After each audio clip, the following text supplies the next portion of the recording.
आता काय जेवढे फुलं भेटेल. तर आज आहे आषाढी एकादशी आणि काल आम्ही आषाढी एकादशीचं शूट केलं होतं. ते एडिटिंग करून रात्री लेट झोपल्यावरही मी 6:15 वाजता उठले. आता 6:45 वाजलेले. माझे सगळं फ्रेश वगैरे होऊन मला आज उपवास आहे, पण तरीही मी काही ना काही पिणारच आहे. ही अशी पहिली आषाढी एकादशी असेल की ज्या दिवशी मी घरी आहे पण माझी आई घरी नाही, म्हणून मीच आहे आता करता धरता. आता म्हणजे 2 दिवसापासून माझी आई नाही आहे तर मीच आहे, म्हणजे माझी आजी पण आहे. पहिले तर मी दूध पिणार आहे, कारण माझं दिवस म्हणजे काहीतरी खाल्ल्याशिवाय नाही ना, काहीतरी पोटात गेला ना की एनर्जी येते आणि मग माणूस काहीतरी काम करतो. शेतात आली तर गुलाबाचं फूल एकही नाही, सर्व गायब. वातावरण तरी बघा, पूर्ण ग्रीनरी. आता बघू बाकी झाडां. अबे आजी, एकही फुल नाही ठेवलाय बाई. आषाढी एकादशी एकही फुल नाहीये झाडाला. जास्वंदाचं नाहीये, बट मोगऱ्याचं नाहीये. भाई लाल फुलंही काढून टाकलंय कोण. आता काय, आता जेवढे फुलं मिळतील तेवढे गोळा करा.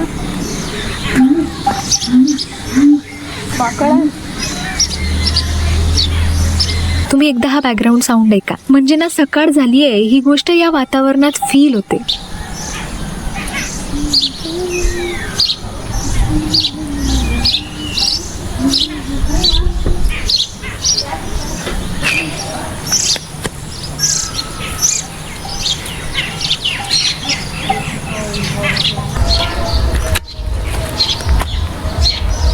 मी शेतातून फुलं आणलेत आणि इकडे आजीची बाहेरची झाडझूड रांगोळी टाकून झालीये. माझं काम असते घरातले क्लिनिंग आणि आजीचं बाहेरचं, कारण ती सकाळी 6 वाजता सर्व काही करून घेते आणि मी काही एवढ्या लवकर उठत नाही. गाणे लावून घरातलं झाडपूस करणे हे माझं रोजचंच रुटीन आहे. एकादशी होती म्हणून मी विठ्ठलाचे गाणे लावले आणि सर्व कामं आटपून अंघोळ केली.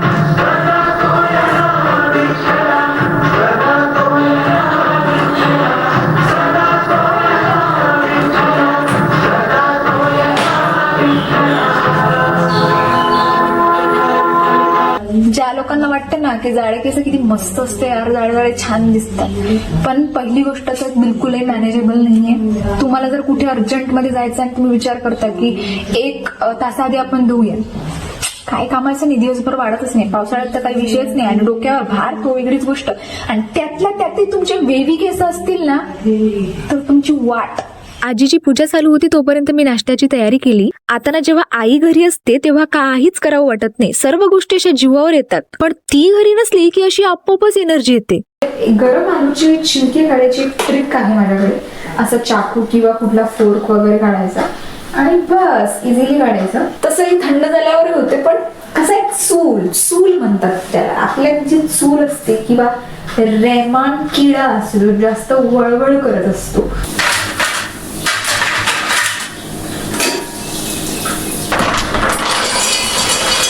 आता उपवास हा आपल्या डायजेस्टिव्ह सिस्टीमला आराम मिळावा यासाठी केला जातो, पण त्या उपवासाच्या नावावर एवढं काही काही खाल्लं जाते की ते पचवायला डायजेस्टिव्ह सिस्टीमला डबल मेहनत करावी लागते. सर्व क्लीन करून पूजा करायला घेतली. तसं तर आम्ही आज सर्व देवांना हार करायचं ठरवलेलं होतं, पण आमच्या शेतात फुलांची चोरी झाली, त्यामुळे जे फुलं होते आम्ही ते वाहूनच दिले. मग आम्ही पूजा करून उपहार दाखवला आणि आम्ही नाश्ता करून घेतला. तर अशी काही होती आमची आषाढी एकादशी. भेटू आता नेक्स्ट ब्लॉग मध्ये, तोपर्यंत बाय.